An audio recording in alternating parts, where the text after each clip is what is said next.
As of the 26th of April 1978, they were no longer called WACs, Women Army Corps. Since then, they have been fully integrated soldiers into every aspect of military life. But while doing the job side by side with men, they never forget they are women, nor do those around them. Basic trainee Hannah Meyer is on active duty serving with the National Guard.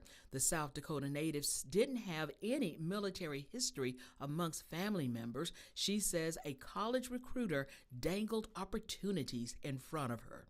I had a really great recruiter, just talking to him and then all the different experiences I'd heard from my friends, and it just seemed like the right thing for me.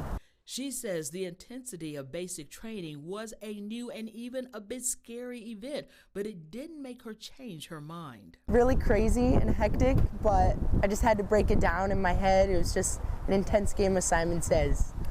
Just keep doing what they're saying and you're gonna be okay. Meyer says being in the Army wasn't a challenge to her girly side, as she is a mixture of that and tomboyish. That even plays out in her future plans. In the real world, I worked at a bakery and I'm getting trained to take it over from the owner. On the other end of the rank spectrum, from Buck Zero to officer, Lieutenant Colonel Edris Newman has spent 19 years honing her skills as not only a soldier, but as a wife and mother. And now with 2 children, she has learned to integrate her career with family, so much so her 9-year-old daughter has learned to take the moving around, well, like a soldier. She started to understand moving and getting new friends, but we make it as an adventure now. Like, hey, we're going on an adventure. What's our new adventure? So I'm grateful for her.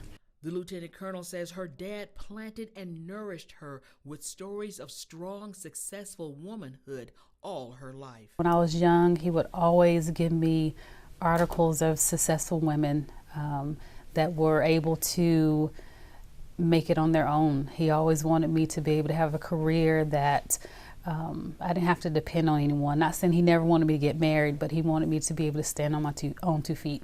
Newman did just that by coming into the career field through nursing. Then a college recruiter shared scholarships with her, and even though she didn't think the military life was for her, she signed on the dotted line. After the advanced course, she did what she called the G.I. Jane stuff. That meant down and dirty over obstacle courses. They called them FTXs, and so we had to do the low crawl.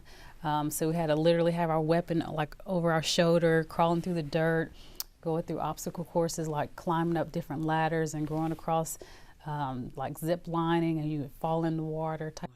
She thought it, like every other part of the 19-year Army life, was fun. She even became a sharpshooter. She says she has learned a lot and hopefully taught the next generation of soldiers those lessons. Everybody's has a wealth of knowledge and you learn from everybody.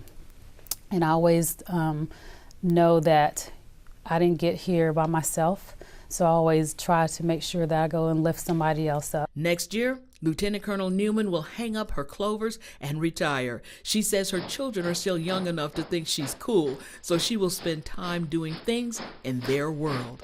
Tara Bates, 7 News.